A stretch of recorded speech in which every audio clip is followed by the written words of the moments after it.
सुप्रभात, good morning friends. मेरा नाम डीसी यादव है और आप सभी लोगों का DCIAS इंस्टीट्यूट पे स्वागत है। आज है 30 जनवरी 2023। हम पढ़ेंगे आज का करंट अफेयर्स सबसे बेहतर और सबसे अलग अंदाज में। हमारे साथ आप नए जुड़ रहे हैं तो प्लीज़ सब्सक्राइब कर लीजिए DCIAS इंस्टीट्यूट को।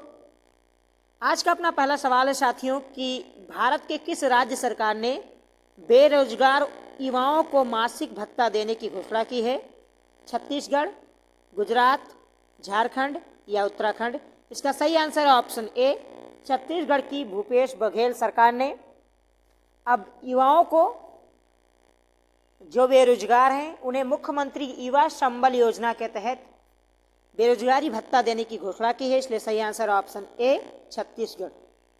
बात अगर साथियों छत्तीसगढ़ की करें तो छत्तीसगढ़ 1 नवंबर सन 2000 को मध्य प्रदेश से अलग होकर एक नया राज्य बना था, जिसके वर्तमान मुख्यमंत्री हैं भूपेश बघेल। यहाँ की राजधानी है रायपुर और यहाँ के राज्यपाल हैं अनुसुईया उइके। छत्तीसगढ़ में आपको 3 प्रमुख राष्ट्रीय उद्यान देखने को मिलेंगे। जैसे सबसे पहले मैं बात करूँ, इंद्रावती राष्ट्रीय उद्यान आपको छत्तीसगढ़ में मिलेगा, गुरु घासीदास राष्ट्रीय उद्यान आपको छत्तीसगढ़ में है और कंगेर घाटी राष्ट्रीय उद्यान भी छत्तीसगढ़ में है। तो 3 प्रमुख राष्ट्रीय उद्यान छत्तीसगढ़ में हैं, इंद्रावती, गुरु घासी और कंगेर घाटी। और छत्तीसगढ़ से जनजातियों से संबंधित कई सवाल आपसे पूछे जाते हैं। जैसे अगर पूछा जाता है कि सबसे ज़्यादा मात्रा में कौन सी जनजाति छत्तीसगढ़ में पाई जाती है, तो उसका सही आंसर है गोंड जनजाति। इसके अलावा छत्तीसगढ़ में एक जनजाति और पाई जाती है जिसका नाम है बैगा जनजाति। बैगा जनजाति जो दोस्तों है ये मंडला जिला जो छत्तीसगढ़ का चाड़ के जंगलों में पाया जाता है। जबकि बस्तर जिला जो है आप सभी लोग जानते हैं जहाँ नक्सलवाद सबसे ज़्यादा प्रभावित है छत्तीसगढ़ में, वहाँ पे मुरिया नामक जनजाति पाई जाती है। और रायपुर, दुर्ग, बस्तर जैसे जिलों में आपको हल्बा नामक जनजाति भी मिलेगी। तो कई महत्वपूर्ण जनजातियाँ जो छत्तीसगढ़ में रहती हैं, जैसे मैंने बात की आपसे कि गोंड जनजाति, मुरिया जनजाति पाई जाती है। इसके अलावा बैगा जनजाति, कोरवा जनजाति भी मिलेगा, उरांव जनजाति और मड़े जनजाति। ये वो 6 महत्वपूर्ण जनजातियाँ हैं जो आपको छत्तीसगढ़ में देखने को मिलेगी। अब बढ़ते हैं अपने अगले सवाल की ओर साथियों। अगला सवाल है कि सुर्खियों में रहा भारत का पहला हरित सौर पैनल कारखाना कहाँ स्थापित किया गया है? छत्तीसगढ़, गुजरात, झारखंड या उत्तराखंड? तो उत्तराखंड में भारत का पहला हरित सौर पैनल कारखाना स्थापित किया गया है जिसका नाम है ल्यूमिनियस नामक देश का पहला हरित सौर पैनल कारखाना उत्तराखंड में स्थापित किया गया 27 जनवरी 2023 को। इसलिए सही आंसर ऑप्शन डी। अब बात कर लेते हैं उत्तराखंड के बारे में साथियों। उत्तराखंड की स्थापना 9 नवंबर सन 2000 को उत्तर प्रदेश से अलग होकर हुई थी। यानी उत्तर प्रदेश से अलग होकर उत्तराखंड एक नया राज्य बना था 9 नवंबर को। एक बात मैं साथियों आप सभी को बता दूं कि सन 2000 में 3 नए राज्य अस्तित्व में आए थे। सबसे पहले बात करता हूं मैं 1 नवंबर को छत्तीसगढ़ अलग हुआ था मध्य प्रदेश से। उसके बाद 9 नवंबर को जैसे मैंने बात की उत्तराखंड अलग हुआ था उत्तर प्रदेश से। और 15 नवंबर को झारखंड अलग हुआ था बिहार से। तो ये 3 नए राज्य नवंबर महीने में सन 2000 में अस्तित्व में आए थे। इन्हें आप याद रखिएगा। उत्तराखंड को पहले उत्तरांचल के नाम से जाना जाता था, लेकिन 2003 में इसका नाम बदल के उत्तराखंड कर दिया गया। और उत्तराखंड की जो राजधानी है साथियों ये है देहरादून और यहाँ के मुख्यमंत्री हैं प्रेम सिंह धूमिल। उत्तराखंड में साथियों आपको एक महत्वपूर्ण बायोस्फीयर रिजर्व मिलेगा जो यूनेस्को के द्वारा घोषित किया जाता है। देश में प्रेजेंट टाइम में इनकी संख्या है 18। इस 18 में से एक आपको बायोस्फीयर रिजर्व मिलेगा उत्तराखंड में जिसका नाम है नंदा देवी। नंदा देवी केवल एक बायोस्फीयर रिजर्व ही नहीं है साथियों, नंदा देवी एक वर्ल्ड हेरिटेज साइट भी है यानी विश्व विरासत स्थल भी है। नंदा देवी एक नेशनल पार्क भी है। नंदा देवी एक बायोस्फीयर रिजर्व भी है, आप लोग जानते होंगे। और नंदा देवी एक पहाड़ी की चोटी है जो भारत की तीसरी सबसे ऊंची चोटी है। सबसे ऊंची चोटी आप सभी को पता है K2 गार्डवेन ऑस्टिन है। उसके बाद कंचनजंगा है और तीसरे नंबर पे नंदा देवी का नाम आता है। तो तीसरी भारत की सबसे ऊंची चोटी है नंदा देवी। इसके अलावा जैसा आपके सामने है, विश्व विरासत स्थल भी है नंदा देवी, एक राष्ट्रीय उद्यान भी है नंदा देवी, और तीसरी भारत की सबसे ऊंची चोटी भी है नंदा देवी। और नंदा देवी अपने आप में एक रहस्यमय भी है। ऐसा माना जाता है कि इसके नीचे आज भी न्यूक्लियस बम वगैरह दबे हुए हैं भारी मात्रा में। राज्यसभा टीवी इसकी पुष्टि करता है। इस पर काफ़ी विचार विमर्श, उसके वीडियोज वगैरह पड़े हुए हैं। अब बात करते हैं विश्व विरासत स्थल की। तो देश में जो विश्व विरासत स्थल है साथियों, उनकी संख्या है 40। इस 40 में से आपको 32 तो आपको कल्चरल मिल जाएंगे यानी सांस्कृतिक, 7 आपके नेचुरल हैं यानी प्राकृतिक, और 1 आपका मिश्रित है यानी मिक्सचर कंचनजंगा। तो टोटल 40 विश्व विरासत स्थलों में से 32 सांस्कृतिक, 7 प्राकृतिक और 1 मिश्रित है।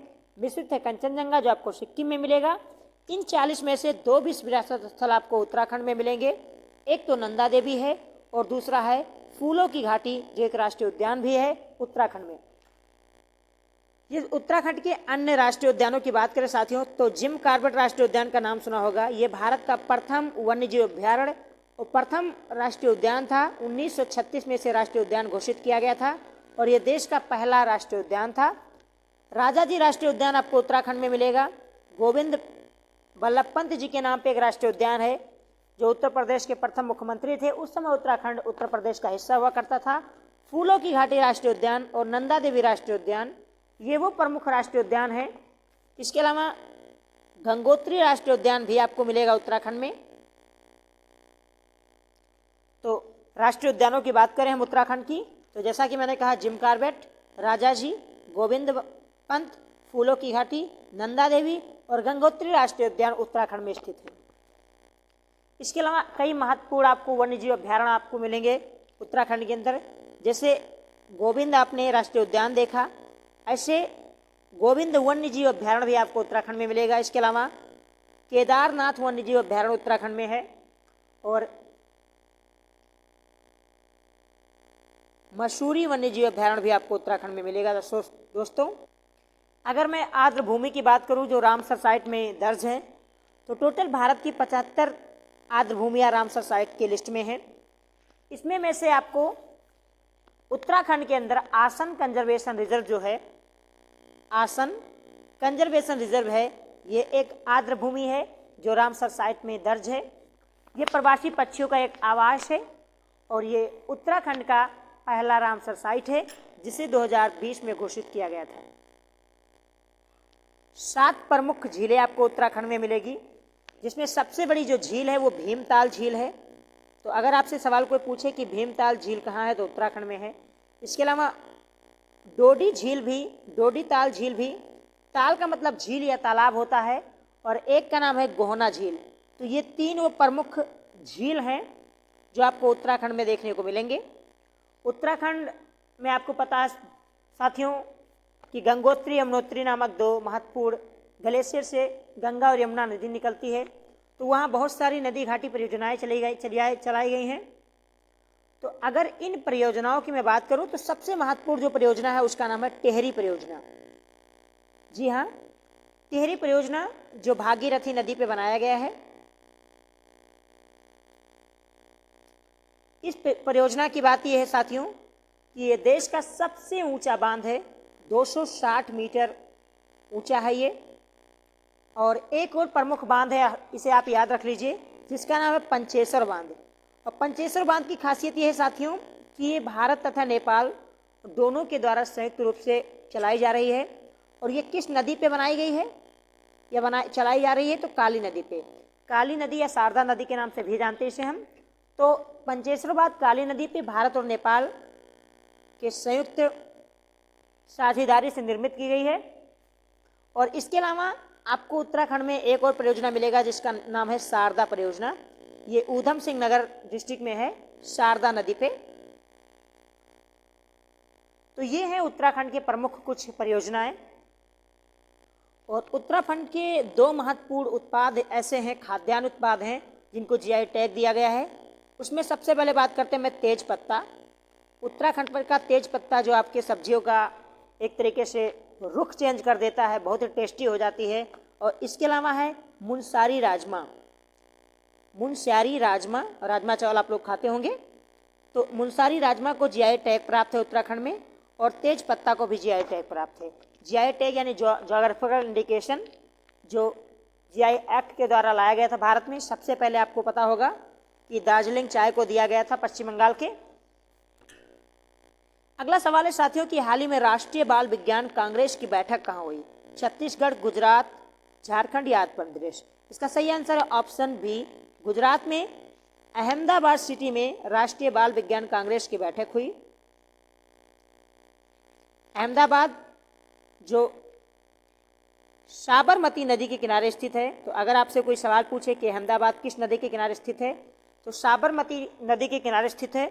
और दूसरा सवाल ये पूछा जाता है कि सूरत किस नदी के किनारे स्थित है, तो सूरत साथियों ताप्ती नदी के किनारे स्थित है।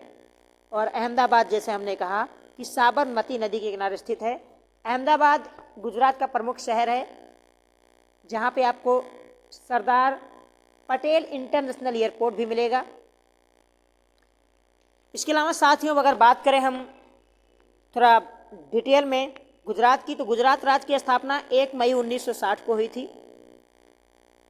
अब इतनी देर में क्यों हुई, इसके पीछे क्या कारण है? इससे कारण यह है जो साथियों कि सबसे पहले बॉम्बे नामक एक राज्य हुआ करता था। बाद में बॉम्बे राज्य को 2 भागों में डिवाइड कर दिया गया भाषा के आधार पे। एक राज्य बना महाराष्ट्र जो मराठी भाषा के आधार पे, दूसरा राज्य बना गुजरात गुजराती भाषा के आधार पे। तो महाराष्ट्र और गुजरात दोनों राज्यों का गठन 1 मई 1960 को ही हुआ था। अभी हाल इसकी राजधानी आपको पता है, गुजरात की राजधानी महात्मा गांधी जी के नाम पे स्थापित राजधानी गांधीनगर है। और यहाँ के मुख्यमंत्री हैं भूपेंद्र भाई पटेल। अभी हाल ही में गुजरात में विधानसभा चुनाव हुआ था 182 सीटों पे, जहाँ 156 सीटें जीतकर ऐतिहासिक जीत दर्ज की है भारतीय जनता पार्टी ने। भारतीय जनता पार्टी की बात करें जिसकी स्थापना 1980 में लाल कृष्ण आडवाणी और अटल बिहारी वाजपेयी जी ने मिलकर की थी। इसका चुनाव चिन्ह जो है फूल है। और भारतीय जनता पार्टी इस समय दुनिया की सबसे बड़ी पार्टी है पूरी दुनिया में। इससे ज़्यादा कार्यकर्ता, इससे ज़्यादा सदस्य पूरी दुनिया में किसी भी पार्टी के नहीं हैं। और इसी पार्टी से हमारे प्रधानमंत्री हैं नरेंद्र मोदी जी, जो गुजरात के 3 बार मुख्यमंत्री रह चुके हैं। चौथी बार भी मुख्यमंत्री बने थे, फिलहाल उन्होंने इस्तीफा देकर प्रधानमंत्री का चुनाव लड़ा बनारस की सीट से। और पहली बार 2014 में वो प्रधानमंत्री बनकर भारत के आए। दूसरी बार पुनः 2019 में उन्हें प्रधानमंत्री चुना गया। और अब तीसरी बार चुनाव होने वाला है 2024 में। हालांकि बीजेपी के घोषणा पत्र में लिखा है कि अगर कोई व्यक्ति 70 के आसपास हो जाता है, 70 प्लस हो जाता है, तो प्रधानमंत्री का चुनाव नहीं लड़ सकता। लेकिन इसमें बीजेपी संशोधन करेगी और पुनः प्रधानमंत्री मोदी जी को चुनाव के मैदान में एज अ प्रधानमंत्री कैंडिडेट उतारेगी, ऐसा सुनने में आया है। साथियों गुजरात में जो राजकीय जीव है वो एशियाई शेर है, जो गिर के जंगलों में पाया जाता है। गिर राष्ट्रीय नेशनल पार्क जो है गुजरात का, वहाँ पे एशियाई शेर पाए जाते हैं। और एशियाई शेरों को गुजरात ने अपना राजकीय पशु बनाया है। जबकि पश्चिमी घाट में पाया जाने वाला ग्रेटर फ्लेमिंगो को इन्होंने अपना राजकीय पक्षी, और इनका राजकीय जो वृक्ष है वो बरगद है, राजकीय फूल है गेंदा, और राजकीय फल है आम। 4 महत्वपूर्ण विश्व विरासत स्थल यानी वर्ल्ड हेरिटेज साइट आपको मिलेंगे। टोटल भारत में है 40। I have already told all of you that. इन 4 में से इस 40 में से 4 जो हैं, चंपानेर पावागढ़ पुरातत्व पार्क है, अहमदाबाद सिटी है, रानी का वाव है, और सबसे लेटेस्ट जो है धौलावीरा 2021 में वर्ल्ड हेरिटेज साइट घोषित किया गया यूनेस्को के द्वारा। इसके साथ एक और घोषित किया गया था रामप्पा मंदिर, जो आपको तेलंगाना में मिलेगा। तो लेटेस्ट जो वर्ल्ड हेरिटेज साइट है इंडिया के वो रामप्पा मंदिर और धौलावीरा है। धौलावीरा के बारे में आप लोग जानते हैं, इंडस वैली सिविलाइजेशन का एक शहर है। तो ये 4 प्रमुख विश्व विरासत स्थल हैं गुजरात में। और कमेंट करके बताइए साथियों कि रानी का वाव भारत के किस करेंसी पे प्रिंटेड है, यानी किस नोट पे रानी का वाव दर्शाया गया है, आपको कमेंट करके बताना है। अगर राष्ट्रीय उद्यानों की बात करूं मैं गुजरात के, तो गुजरात में कई महत्वपूर्ण राष्ट्रीय उद्यान हैं, जैसे गिर राष्ट्रीय उद्यान, ब्लैक बैक राष्ट्रीय उद्यान, मरीन राष्ट्रीय उद्यान या वसंदा राष्ट्रीय उद्यान। वसंदा के जो राजा थे उनकी पर्सनल प्रॉपर्टी हुआ करती थी, और अब इसे राष्ट्रीय उद्यान घोषित कर दिया गया है। मरीन राष्ट्रीय उद्यान की अगर बात करूं, जो कच्छ का राष्ट्रीय उद्यान है, कच्छ, उसे ही मरीन राष्ट्रीय उद्यान कहा जाता है साथियों। और जो कच्छ राष्ट्रीय उद्यान है, ये देश का पहला मरीन राष्ट्रीय उद्यान था, जबकि दूसरा जो मरीन राष्ट्रीय उद्यान था वो था मन्नार की खाड़ी, जो 21 द्वीपों पर स्थित है और ये तमिलनाडु के हिस्से में आती है, दक्षिण भारत में स्थित है, इंडियन ओशन में। अगर रामसर साइट की बात करें साथियों, टोटल देश में 75 रामसर साइट है, आप सभी को पता है। रामसर क्या है, अगर जिन्हें नहीं पता बता दें। 2 फरवरी 1971 को ईरान के रामसर शहर में, जो कैस्पियन सागर के तट पर स्थित है, वहाँ पे आर्द्र भूमि के संरक्षण को लेकर चिंता जताई गई और एक बैठक हुई वहाँ पे, और उससे निकल के आया एक साइट कि जितनी भी आर्द्र भूमि खतरे में हैं हम उन्हें बचाएंगे, उनके कंजर्वेशन के लिए काम करेंगे। तो उसमें जो दर्ज होंगी उन्हें कहा जाएगा रामसर साइट। तो इसमें भारत की 75 आर्द्र भूमि दर्ज हैं और इसलिए भारत में रामसर साइटों की जो संख्या है वो है 75। इन 75 में से 4 गुजरात में मिलेगी, खिजड़िया वन्यजीव अभ्यारण्य, नल सरोवर पक्षी अभ्यारण्य, थोल वन्यजीव अभ्यारण्य और बंधुआन आर्द्र भूमि। और साथियों, भले ही 2 फरवरी 1971 को रामसर साइट की बैठक ईरान के रामसर शहर में कैस्पियन सागर के तट पे हुई, लेकिन भारत इसमें शामिल हुआ था 1 फरवरी 1981 को, यानी लगभग 10 वर्षों के बाद। और सबसे पहले केवलादेव जो राष्ट्रीय उद्यान है आपको राजस्थान में मिलेगा, और चिल्का झील जो आपको उड़ीसा में मिलेगी, इसे रामसर साइट में शामिल किया गया था। और हम बात करेंगे मोंटेक्स रिकॉर्ड की, इसमें भी केवलादेव और चिल्का झील और एक तो मणिपुर का लोकटक झील था, हालांकि उसे बाहर कर दिया गया, ये भी शामिल है। इस पर कभी बाद में चर्चा करेंगे मोंटेक्स रिकॉर्ड क्या होता है। गुजरात में कई महत्वपूर्ण मंदिर भी हैं, जैसे अक्षरधाम मंदिर, सोमनाथ मंदिर, अंबाजी मंदिर, द्वारकापुरी मंदिर और मोढेरा का सूर्य मंदिर। 4 प्रमुख सूर्य मंदिर देश में है, आप लोग सभी जानते होंगे। एक तो कोणार्क का सूर्य मंदिर, जो नरसिंह देव प्रथम के द्वारा बनवाया गया था, गंग शासक थे। इसके अलावा मोढेरा का सूर्य मंदिर, ये गुजरात में आपको मिलेगा। और एक आपको मिलेगा मार्तंड सूर्य मंदिर, जो आपको जम्मू कश्मीर में मिलेगा। और एक झालर पाटन सूर्य मंदिर आपको राजस्थान में मिलेगा। तो ये 4 प्रमुख सूर्य मंदिर आपको भारत में देखने को मिलेंगे। वैसे कई सूर्य मंदिर हैं, लेकिन प्रमुख सूर्य मंदिर जो हैं वो 4 ही हैं। अगला सवाल है साथियों की सुर्खियों में रहा, वीर गार्जियन 2023 वायुसेना अभ्यास किन 2 देशों के मध्य हुआ? Bharat France, Bharat Japan, Bharat America या भारत ब्रिटेन? इसका सही answer option B, Bharat Japan के मध्य वीर गार्जियन 2023 वायुसेना अभ्यास हुआ।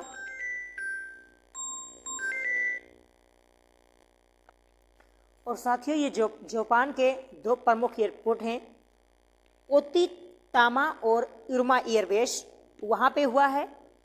और 12 जनवरी से लेकर 26 जनवरी के बीच वीर गार्जियन वायुसेना अभ्यास जापान और भारत के बीच में किया गया। इसकी सबसे बड़ी खूबसूरती यह है साथियों कि इसमें पहली बार महिला स्क्वाड्रन लीडर जो अवनी चतुर्वेदी हैं, नाम सुना होगा आपने, इंडियन एयरफोर्स के तरफ से पहली बार किसी महिला अधिकारी ने भाग लिया है। अवनी चतुर्वेदी जी का नाम किसने नहीं सुना है? तो अवनी चतुर्वेदी ने एक और अपने नाम रिकॉर्ड शामिल किया, एक और उपलब्धि, देश की बेटियों का नाम बढ़ाया। महिला सशक्तिकरण की प्रतीक अवनी चतुर्वेदी जी ने इस भारत जापान के बीच में हुए वीर गार्जियन युद्धाभ्यास में भाग लिया। चलते चलते हम कई महत्वपूर्ण युद्धाभ्यास की बात कर लेते हैं। भारत साथियों जो ब्रिटेन के साथ युद्धाभ्यास करता है, उसमें 3 प्रमुख युद्धाभ्यास हैं। हम ब्रिटेन के साथ 3 प्रमुख युद्धाभ्यास करते हैं। एक का नाम है इंद्रधनुष युद्धाभ्यास। तो अगर आपसे कोई पूछे कि इंद्रधनुष युद्धाभ्यास भारत किस देश के साथ करता है, तो उसका सही आंसर ब्रिटेन। इसके अलावा है अजय वॉरियर किसके साथ हम करते हैं? ब्रिटेन के साथ करते हैं। और एक है कोंकण एक्सरसाइज या कोंकण युद्धाभ्यास। कोंकण तट भारत में स्थित है, आपको सभी को पता है। कोंकण जो युद्धाभ्यास है ये हम ब्रिटेन के साथ करते हैं। ये एक नेवल एक्सरसाइज है। और अमेरिका के साथ हम इसी तरीके से मालाबार एक्सरसाइज करते हैं। मालाबार एक्सरसाइज की शुरुआत 1992 में भारत और अमेरिका के बीच हुई थी। 2007 में इसमें जापान, सिंगापुर जैसे देशों ने भाग लिया। बाद में हम सभी को पता है कि 2017 में इसे क्वाड का रूप दिया गया। क्वाड में 4 देश शामिल हैं, इंडिया, यूएसए, जापान और ऑस्ट्रेलिया। तो भारत, जापान, यूएसए और इंडिया के बीच में क्वाड एक्सरसाइज के रूप में मालाबार एक्सरसाइज हो रही है। तो ये भी एक प्रमुख एक्सरसाइज है भारत और जापान के बीच में। इसके अलावा हम भारत और इंडिया बांग्लादेश के साथ प्रमुख एक्सरसाइज करता है। इंडिया बांग्लादेश के साथ 3 प्रमुख एक्सरसाइज करता है। सबसे पहले अगर हम बात कर लें संप्रीति एक्सरसाइज, तो अगर आपसे सवाल पूछा जाए कि संप्रीति एक्सरसाइज किस देश के साथ हो रहा है, तो बांग्लादेश के साथ। बांग्लादेश के साथ एक प्रमुख और एक्सरसाइज है जिसका नाम है गश्त एक्सरसाइज, और इसके अलावा है बागो सागर एक्सरसाइज, बोगो सागर या बागो सागर। तो संप्रीति एक्सरसाइज, गश्त एक्सरसाइज और बोगो सागर एक्सरसाइज ये हम बांग्लादेश के साथ करते हैं। अगर हम अपने सबसे पसंदीदा मित्र की बात करें यानी इंडिया और रशिया की बात करें, तो रशिया के साथ भी भारत प्रमुख 3 एक्सरसाइज करता है, जिसमें हम बात करें इंद्र युद्धाभ्यास। जैसे हमने इंद्रधनुष की बात की तो हम ब्रिटेन के साथ करते हैं, लेकिन जो इंद्र अभ्यास है युद्धाभ्यास है, ये एक वायुसेना अभ्यास है, ये हम रशिया के साथ करते हैं। इसके अलावा एक इंदिरा युद्धाभ्यास है, ये भी हम रशिया के साथ करते हैं, और एक है अबिंद्रा युद्धाभ्यास, ये भी हम रशिया के साथ करते हैं। और फ्रांस के साथ भारत कौन कौन सा एक्सरसाइज करता है उनकी अगर हम बात करें, तो इनमें 3 प्रमुख एक्सरसाइज को याद कर लीजिए आप फ्रांस के साथ। एक तो थल सेना का एक्सरसाइज है जिसे हम कहते हैं शक्ति युद्धाभ्यास। तो शक्ति युद्धाभ्यास किसके साथ भारत करता है? फ्रांस के साथ करता है। ये एक मिलिट्री एक्सरसाइज है। इसके अलावा एक है गरुड़ एक्सरसाइज, ये वायुसेना का अभ्यास है, ये भी हम फ्रांस के साथ करते हैं। और एक है वरुण एक्सरसाइज, ये नेवल एक्सरसाइज है, ये हम फ्रांस के साथ करते हैं। तो शक्ति मिलिट्री एक्सरसाइज है, गरुड़ वायुसेना एक्सरसाइज है और वरुण नेवल एक्सरसाइज है, ये तीनों हम फ्रांस के साथ करते हैं। चलते चलते साथियों हम बात कर लेते हैं अमेरिका की। तो इंडिया और अमेरिका के बीच जो प्रमुख एक्सरसाइज होते हैं उनकी संख्या 4, 3 ही रख लो। 3 ऐसे प्रमुख एक्सरसाइज इन्हें अभी आपको याद रखना ही रखना है। एक है वज्र प्रहार। वज्र प्रहार एक्सरसाइज हम किसके साथ करते हैं? तो अमेरिका के साथ करते हैं। जैसा हमने मालाबार की बात की कि 1992 में भारत यूएसए के बीच में स्टार्ट हुई थी मालाबार तट पे, इसलिए इसका मालाबार नाम पड़ा ये। और एक है टाइगर ट्रायम्फ। तो टाइगर ट्रायम्फ नामक एक्सरसाइज किसके बीच होता है भैया? यूएसए के बीच होता है। और अभी हाल ही में मैंने एक और एक्सरसाइज यूएसए के साथ किया जिसका नाम ही है युद्धाभ्यास। ये उत्तराखंड के ओली में हुआ, पहाड़ों में घाटियों में भारत और यूएसए के सैनिकों के बीच में। और आपको पता है भारत ने यूएसए के साथ लिमोआ को साइन कर रखा है, लिमोआ, जिसके तहत एक दूसरे का जो लॉजिस्टिक है वो यूज कर सकते हैं भारत और अमेरिका। ये 29 अगस्त 2016 को भारत ने साइन किया था यूएसए के साथ, जबकि कॉमकोसा को पहले ही भारत साइन कर चुका है, सितंबर 2018 में कर चुका था। यानी लिमोआ को 2016 में, कॉमकोसा को 2018 में, और एक बचा हुआ था बेका यानी basic exchange of corporation agreement, ये भी हमने बेका भी कर लिया है यूएसए के साथ 2020 में। तो लिमोआ, कॉमकासा और बेसा ये हम सिग्नेचर कर चुके हैं यूएसए के साथ। तो यूएसए हमारा बहुत बड़ा आजकल रणनीतिक पार्टनर बनता जा रहा है जब से एनडीए सरकार आई है सत्ता में। चलते चलते जापान के अन्य एक्सरसाइज के बारे में बात कर लेते हैं जिसके साथ जापान के साथ भारत करता है। तो हमने बात कर ली वीर गार्जियन की। एक है धर्म गार्जियन। जैसे वीर गार्जियन साथियों, ऐसे एक धर्म गार्जियन एक्सरसाइज है, ये जो भी हम जापान के साथ करते हैं। और एक शैव मित्र एक्सरसाइज है, ये भी हम जापान के साथ करते हैं। इसके अलावा मालाबार की हमने बात कर ली। और एक है जी मैक्स युद्धाभ्यास, ये भी हम जापान के साथ करते हैं। तो ये थे कुछ प्रमुख एक्सरसाइज। आशा करता हूँ आप सभी के लिए काफ़ी इंपॉर्टेंट रहे होंगे। अब बढ़ते हैं अपने अगले सवाल की ओर। अगला सवाल है साथियों कि सुर्खियों में रहा सिंधु जल समझौता के रूप में क्या सही है? भारत अफगानिस्तान के बीच समझौता हुआ था। जी नहीं, भारत पाकिस्तान के साथ हुआ था, जो ये गलत है। पंडित जवाहरलाल नेहरू देश के प्रधानमंत्री थे, ये सही है। आगे देखते हैं। 1970 में समझौता हुआ था। जी नहीं, 1960 में हुआ था, ये भी गलत है। और भारत 80% जल का उपयोग करता है, ये भी गलत है। भारत 20% जल का उपयोग करता है। तो ultimately we can say that option B is correct answer. Pandit Jawaharlal Nehru उस समय देश के प्रधानमंत्री हैं। अन्य पहलू की अगर हम बात कर लें, जैसे हमने कहा था कि भारत पाकिस्तान के बीच हुआ था, 1960 में हुआ था। और भारत 20% जल का उपयोग करता है, 80% का नहीं करता है। दरअसल बात ऐसी हुई थी, जो इंडस रिवर सिस्टम है उसमें आपको पता है कि इंडस रिवर यानी सिंधु नदी, चिनाब झेलम, रावी और सतलज, ये 5 नदियां हैं और इन्हीं 5 नदियों की वजह से पंजाब को 5 नदियों का भूमि कहा जाता है। और इन 5 नदियों में से जो इंडस रिवर के तंत्र हैं उनमें 3 नदियों का पानी, यानी किसका किसका, सिंधु नदी का, चिनाब नदी का और झेलम नदी का, इन तीनों नदियों की पानी मिलेगा पाकिस्तान को यानी पाक को, और जिसका प्रतिशत लगभग 80% जल पाकिस्तान को मिलता है। बाकी बचे हुए 3 नदी और हैं, जैसे हम बात करूं ब्यास नदी, रावी नदी और सतलज नदी। तो इन नदियों की जो बात है, इन 3 नदियों का जो जल है वो भारत यूज करेगा। इनकी लगभग 20% पानी भारत को मिलता है। और 19 सितंबर 1960 को भारत और पाकिस्तान के बीच सिंधु जल समझौता हुआ था, जिसमें भारत की ओर से पंडित नेहरू जी ने, जो देश के तत्कालीन प्रधानमंत्री थे, उन्होंने, और पाकिस्तान की ओर से आयूब खान ने समझौता किया था 1960 में, जिसे सिंधु जल समझौता के नाम से जाना जाता है। ये सुर्खियों में इसलिए है क्योंकि भारत ने इसके तहत अब एक नोटिस भेजा है पाकिस्तान को, इसलिए सिंधु नदी जल समझौता सुर्खियों में था। तो आप इसके ऊपर गहन अध्ययन कर लीजिए। बाकी लगभग मैंने सारे इंपॉर्टेंट इशू कवर कर लिए हैं। अगला सवाल है साथियों कि नेशनल लॉजिस्टिक पोर्टल का उद्घाटन किसके द्वारा किया गया, जिसका उद्देश्य सिंगल विंडो उपलब्ध कराना है। द्रौपदी मुर्मू, नरेंद्र मोदी, सर्बानंद सोनोवाल या अश्विनी वैष्णव।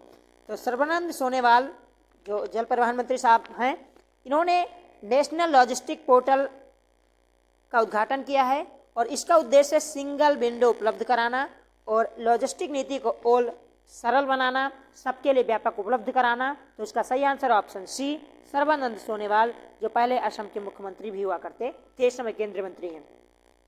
अगला सवाल है कि सुर्खियों में रहा STEM यानी साइंस, टेक्नोलॉजी,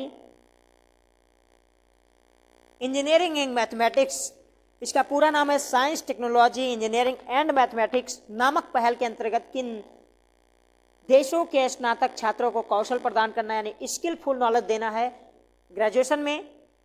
भारत, इंडोनेशिया या दक्षिण कोरिया इसका सही आंसर है, या उपयुक्त सभी।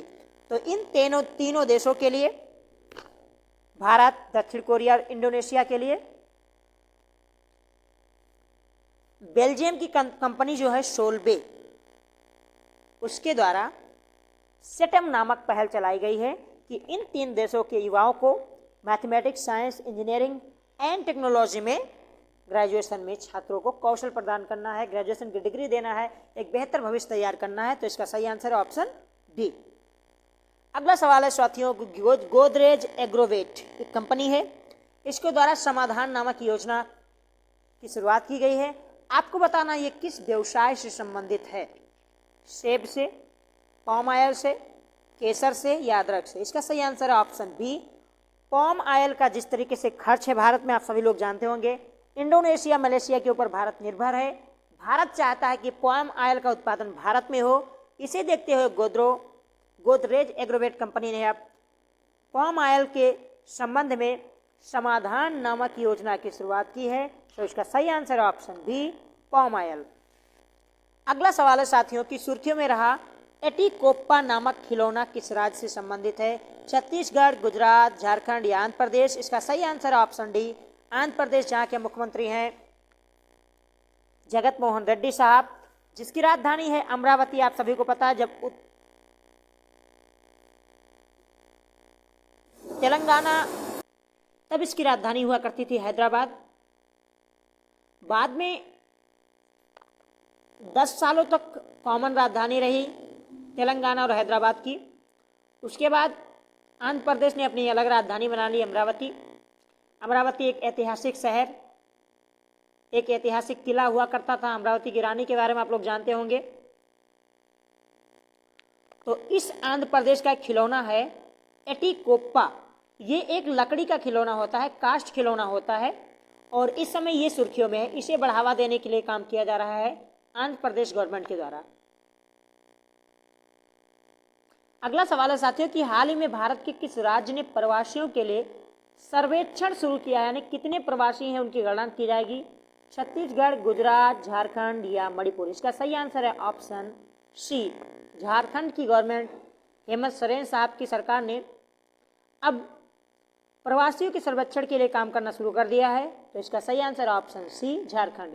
झारखंड के बारे में अगर साथियों हम बात करें तो आप सभी लोग जानते होंगे, झारखंड की स्थापना 9 नवंबर सन 2000 को बिहार से अलग होके एक नया राज्य बना था। इसकी राजधानी रांची है, जहाँ से पूर्व इंडियन कैप्टन MS धोनी साहब आते थे, अब भी आते हैं। और वहाँ के मुख्यमंत्री हेमंत सोरेन, राज्यपाल हैं रमेश बैस जी। राजस्थान का जो राजकीय पशु साथी वो है हाथी, राजकीय पक्षी है कोयल, राजकीय वृक्ष है साल और राजकीय फूल है पलाश। पलाश उत्तर प्रदेश का भी राजकीय पुष्प है, इसे आप याद रख सकते हैं। अगर मैं बात करूं राष्ट्रीय उद्यान की, तो एकमात्र राष्ट्रीय उद्यान आपको मिलेगा बेतला राष्ट्रीय उद्यान झारखंड में।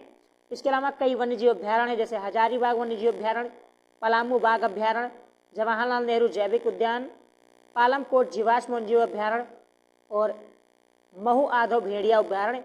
भेड़िया अभ्यारण्य भी आपको मिलेगा झारखंड में। जबकि गधा अभ्यारण्य की अगर बात करूं तो ये आपको गुजरात में मिलेगा, जंगली गधा अभ्यारण्य, और ये अभ्यारण्य भारत का सबसे बड़ा अभ्यारण्य भी है। राष्ट्रीय उद्यान के बारे में आप लोग जानते होंगे, देश में राष्ट्रीय उद्यानों की टोटल संख्या 106। पहले 104 हुआ करता था, लेकिन बाद में 2 नए बने, रायसेना और देहंगपट गई असम के अंदर। तो असम के अंदर 2 राष्ट्रीय उद्यान बनने के बाद इनकी संख्या हो गई 106।